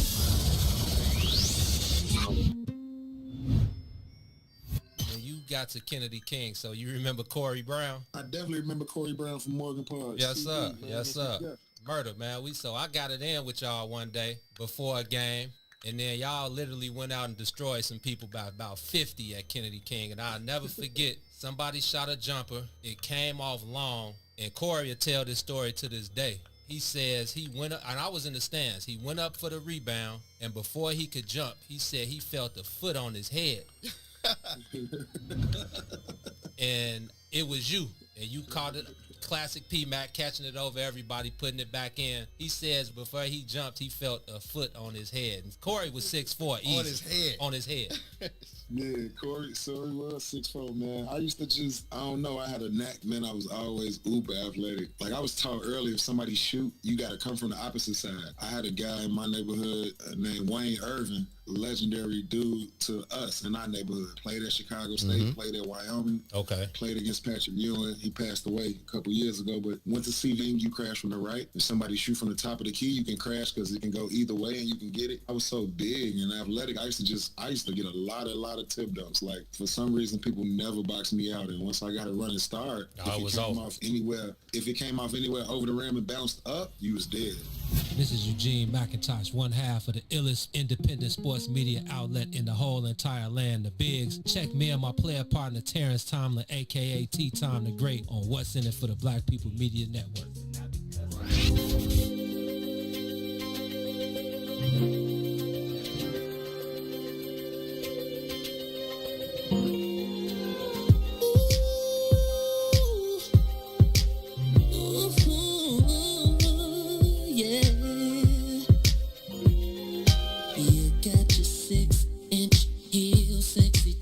Looking fabulous, got my necktie matching cufflinks. We so classy. Tell me what you're drinking on. I'll pay this time. Relax, unwind. It's about that time. See if your heart in love like mine. Did it hurt you so bad? Your love's unkind. I wanna see what you're feeling. Don't disguise your feelings. In the name of love, girl, you deserve a man that'll fight for you, make everything alright for you. You deserve a man. Gave a chance, he wasn't a man. He don't understand that. Well, you deserve a man. You deserve a man that'll fight for you. Welcome back to the green side of things. It's your man Sadeek and Cassiopeia. And listen, for this last half hour, we need you to like and share. We need you to do it right now. I told you, Cassie, I was just gonna talk straight through it. Our guest today is probably the blackest man in Chicago based on behavior. You would not know it. He is a very cultured entrepreneur, but he is definitely from the hood, Mr. Ro Davis. Listen, every time we was going on and off air, you'd be like, this is your boy, this is your man Sadeek and Cassiopeia. Then and Ro Davis. And then I hear you would be like, you need to like, comment, and hear like, right. That's all I'm hearing. And I'm like, what is he saying? Right.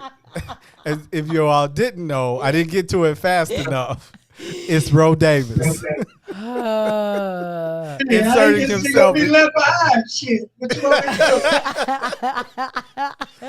Inserting himself into the salutation. Until the salutation. Bro, I had to throw myself in. Bro, I'm going to buy you a mic. That's what I need, because I feel so underprivileged.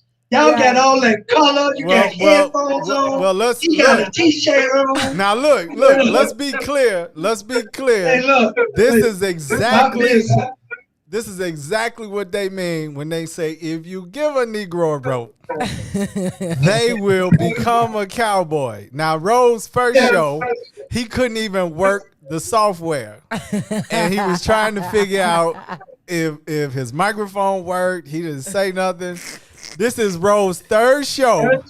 And now this brother is now the co-host / producer. He want naming rights. He tried to figure out how to get his wall painted. You understand? You can't have Ro as a guest no more. Ro is officially the third co-host of the Green Side of Things. Oh my God, it's hilarious. Welcome to the staff, Ro. Thank you. Thank you. You Well, ask your question again. I've been checking this crypto and got distracted. Tell me what your question was. 'Cause I had a good answer. Okay. Well, I want you. I didn't bring that up because I'm a few Don't hundred down. So I'm gonna leave that alone. I don't want to get charged right now. I checked my uphold before I came in here. I was like, I got some words for Ro.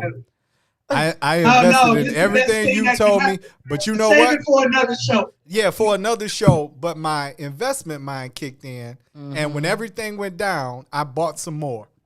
There you go.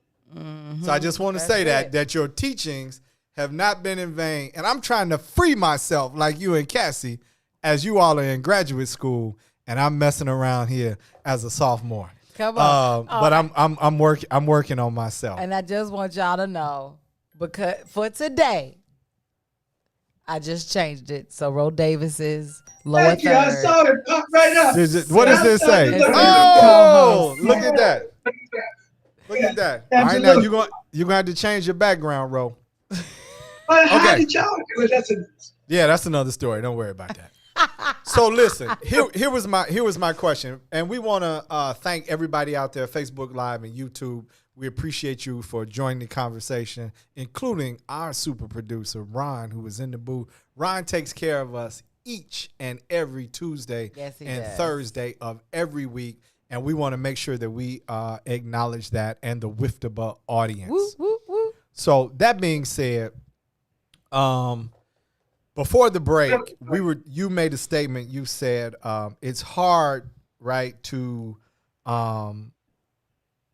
be inside of capitalism without capital, right? Mm-hmm. Which I would agree with. I mean, that makes absolute sense. But my question would be, is the problem our participation in capitalism, or is the problem capitalism?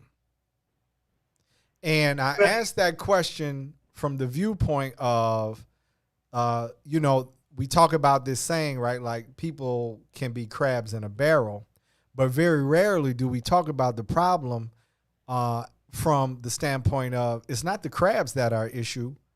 It's actually the barrel, because the barrel is an unnatural situation presented to the crabs. So is the problem our lack of participation, understanding, being held back inside of capitalism, or is the problem capitalism? That's a very, very profound question. And let me say this. If the problem could very well be capitalism. But even if the problem is capitalism, it's not a problem that we're going to fix in our generation, in our lifetime.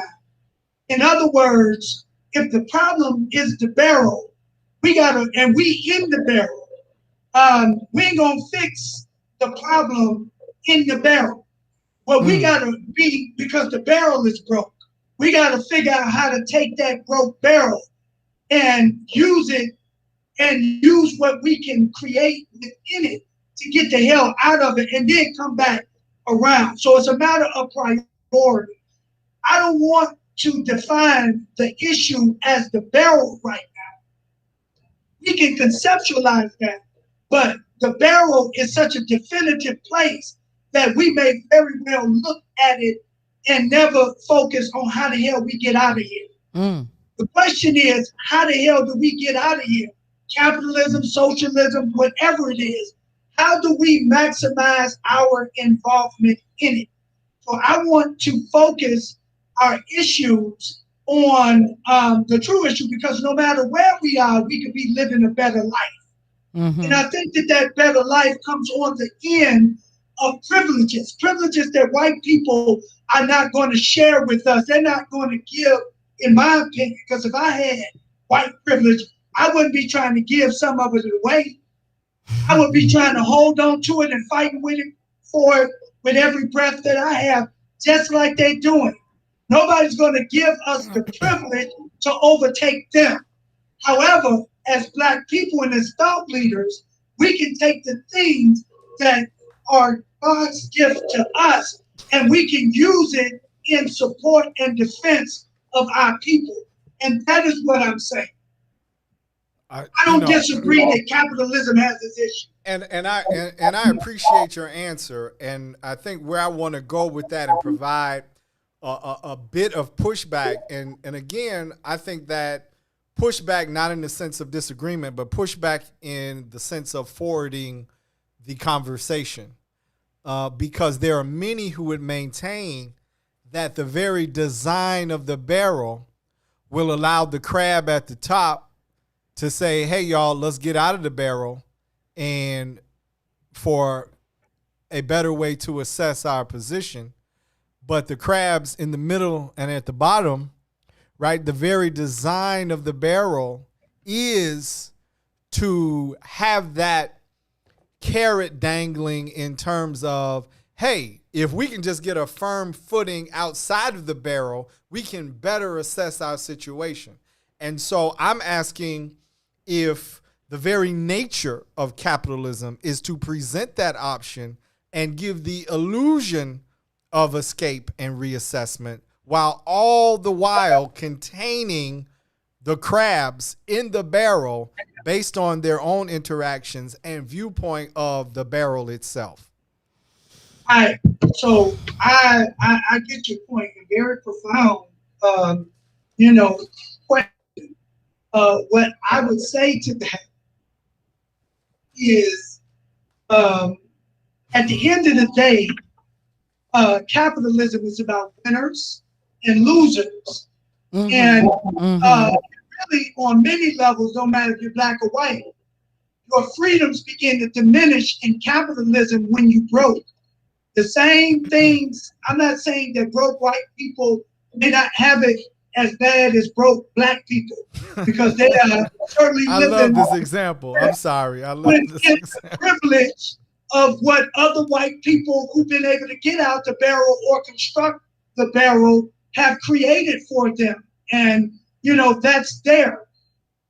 All I'm saying to you is, I don't want to get too deep into pontificating about the structure of the barrel that I don't spend some of my energy focused on how the hell we get out. Our reality will shift when enough of us get out this barrel and we can stand. It's just like Elon Musk. See, when you got enough money. Is that Elon's brother? No, he ain't a brother, but he's one of the wealthiest white people in the world. Is that Eli or Elon? Elon. Oh, Whatever. I thought Eli. I didn't know if Manning. Eli was his brother. Oh, no. I thought you said Elon Musk was Elon's brother. Elon Musk, you know why Elon Musk is trying to figure out how to repopulate the moon and Mars? Because he destroyed this planet. No, because he ain't worried about the money and the shit on this planet. No, that's exactly why he's trying to repopulate the other planet, because he jacked It this ain't one up. nothing else to conquer on Earth. It ain't nothing else to conquer on Earth. I'm not saying that all of those other things, but I'm saying as bad as the planet is, I ain't got time to worry about what they doing on Mars when I'm watching for the Boot Man and the Repo Man right here. Well, I'm gonna provide a little pushback on that, because I hear you. His time is so free. and he ain't got nothing else to conquer. But I've been in the secret meeting, and I'm finna tell you why Elon Musk and the rest of them is looking for life on Mars. Listen, if you've been in the secret meeting, they trying to get away. There's a problem. They trying to get away from the planet they destroyed, and they know that in about 25 years, there are going to be several dead zones, and there's going to be an oxygen-deprived situation, and they're trying to create a way to get away from it. But that's a whole other conversation that we're not privy to. So it ain't just his mind is in the heaven, and he's like, oh, what can I do on Mars? I think it's both and. So that's what I'm saying. Yeah, it's both. The person, though, let's say that your argument is true, and I agree with that. I can see where that could be a reality. But I tell you, who's focused on it ain't the poor white person that's focused on going to Mars. It's the one that eliminated all the issues in the barrel that can talk about the hell putting us, creating a new barrel where we can all live in. Well, I'm telling you, I want him to go. That's all I'm saying. I'm trying to help him. So, right, I'm with you, Ro, in regards to not focusing on, not pontificating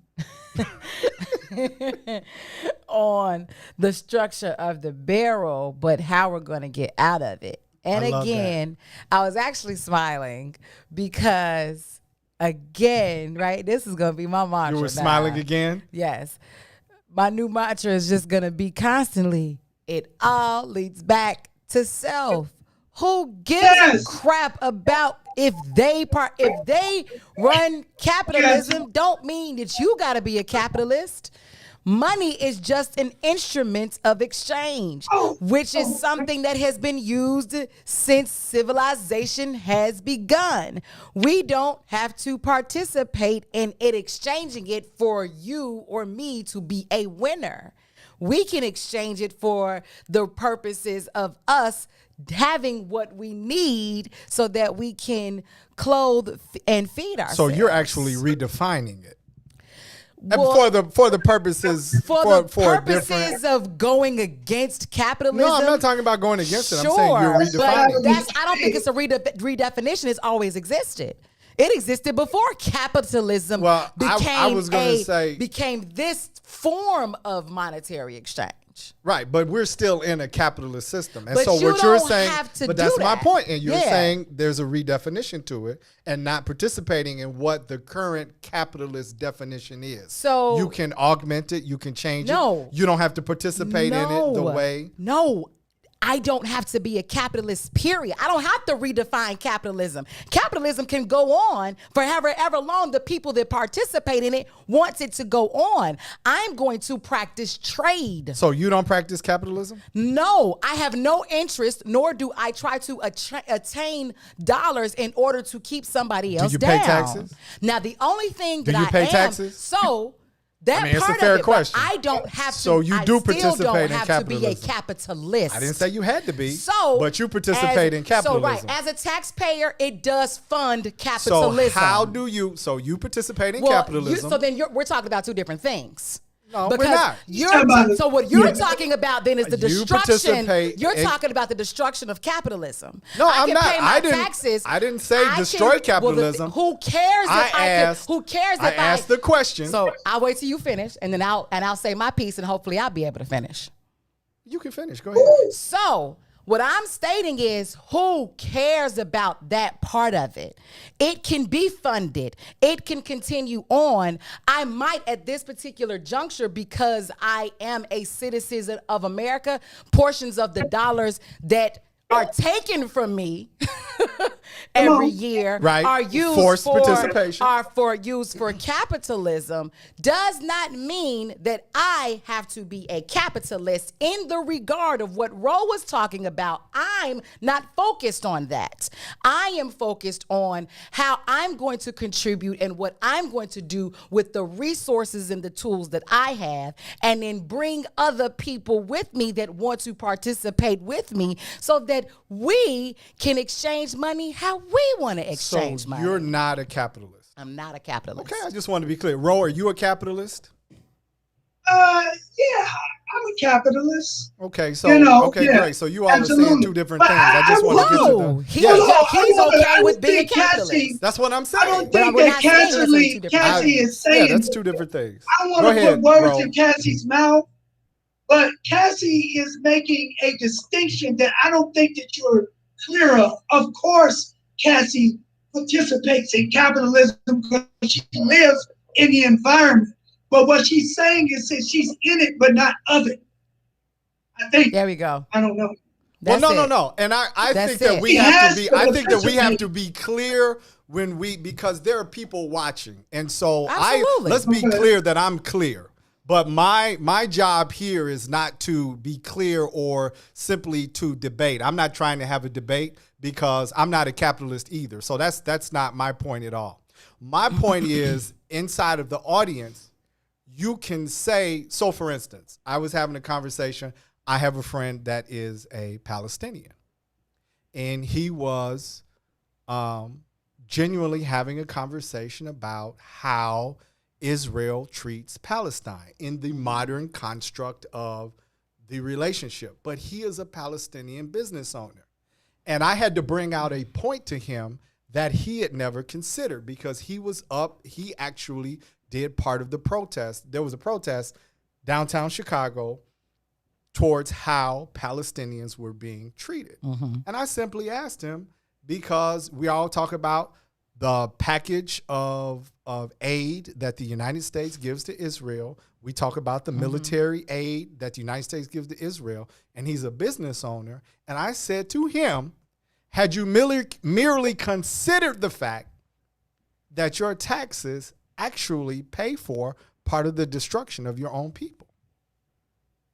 And he, hold on, and he said, no, I hadn't. And so the reason I bring that out is because, right, there are nuances and there are parts of the conversation that I may be clear, but there are people watching this. There are 30, 40 people live right now. And you can say, yes, I'm not a capitalist. You can say it's all self-work. You can say I graduate. So I'm merely trying to bring the conversation back to somebody who may say, but okay, how do you, there's a mindset. I really want to be in Cassie's mindset, right? Because it's beautiful. We work toward that. Roland's mindset, Roll's mindset. But I pay taxes. I'm in this. How do I somewhat, like you said, I don't think you used by force, but you were alluding to the fact that they come grab. Money's taken from. Money's taken. So, yeah, that's liberating to know, right, that I can pay taxes, have this money drawn from me, but I don't have to mentally participate in all the structures that, and that's what I'm trying to bring the conversation back to. This is not you know what I mean? I'm trying to disagree. Like, we have a responsibility, I think, as a show and as a mechanism to address all parts and all questions of the conversation that may come up for people as they're seeking, to really, because as thought leaders, which I said in the beginning of the show, as thought leaders and people who really understand how to limit distractions, turn your ringers off, as people who participate in the largesse of the conversation, right? Because you two are at the top of the largesse of the conversation.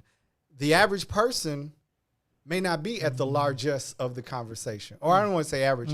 The person who, I don't want to. There just might be some people that aren't aware. There just might be some people that aren't aware. So we just want to give them the ladder rungs, so that, or we want to give them the pieces so that they can, because we all have to put it together for ourselves, right? So I don't want to skip over steps or do that just for the sake of it's an agreement versus a disagreement, right? There are all kinds of people listening. I don't care about any of that. We can disagree. I'm okay with that. It's okay to disagree too. But this isn't about agreeing or being okay to disagree. I'm just talking about bringing it back here so people can put I get you. You're just trying to create something that people can follow. So I guess to me that point was just is being pushed a lot, and it's okay. Like, I also think it's okay for us to be okay with disagreeing.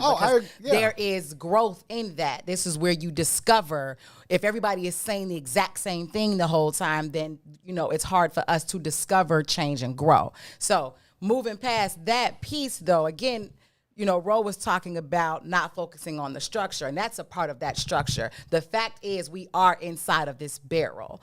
But what are the things that we can contribute to get outside of the barrel? And me not participating in the construct of or the philosophy and of capitalism is where my focus necessarily lies. And an alternative to the Palestinian brother that you had a conversation with, sure, he is an American citizen, right, that is a business owner, and even if he wasn't a business owner, still pays taxes towards the quote-unquote destruction of his people, right. or the aid of Israel, right? So we can look at that from two different lenses, right? Aiding Israel is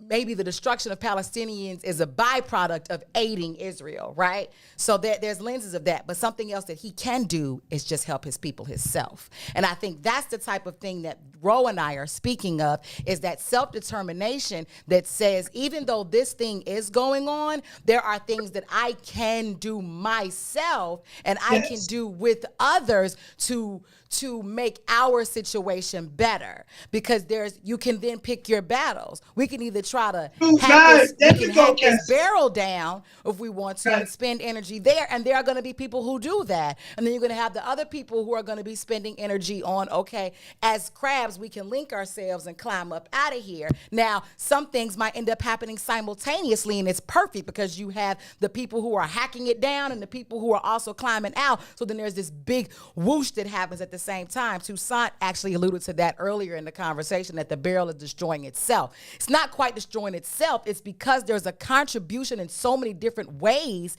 and different tactics that are being used for this barrel to come apart.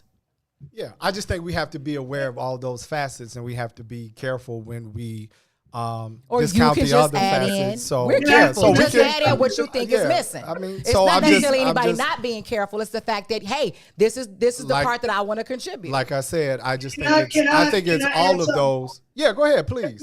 We got a couple minutes, but go ahead.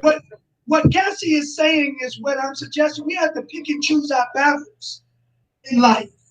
And in life, we're all in search of a point of view that gives us access to our best selves and gives us the ability to maximize the talents and skills that we have. And I think, it's kind of like a deck, playing the game of spades. Sometimes you get a bad hand. But I have been in the game of spades and took a bad hand and won the game because I played every card carefully and properly. That's our only hope, is to play this game properly, master the fundamentals, so that we can catch the other side slipping and get a leg up. That's it. That's all I'm saying. Play your hand. Okay. Play to win all play the your time. hand. You're saying take your hand and play to win. Play to win. Okay. And I'm going to tell you, chasing racism. And I'm not saying that there isn't a part of our community. They're going to do that anyway. But some of us got to chase enough wealth so that when we get done with racism, there's somewhere for us to hang our hat. There it is. I'll work with that, and we've got to. We're actually over. We gotta get out of here. But all right. But I appreciate. I'm sorry. You okay? Did you swallow a fly? Or I need some water. Oh, she needs some water. Okay, we go get Cassie some water. But I just let me say this: it's been a powerful show. I want to thank you, Ro, our new co-host. Thank you. You relieved of duty on Thursday, so don't worry about it. We're just bringing Cassie back. Cassie, it's a pleasure having you. I love the fact that we dig into this, and I just want to say that steel sharpens steel, and it's a pleasure to sit across the table from you. Ro, it's the same thing. We're gonna dig into this some more. The Green Side audience, we appreciate you. We love you. YouTube, Facebook Live. Catch us on Thursday. We're going to talk about Exterminate All the Brutes. We're going to have Toussaint Warner with us and a special guest that's going to be live. We're not going to tell you who the sister is, but we'll have her on Thursday. And as we always end the show and say on the Green Side, we'll see you later and peace.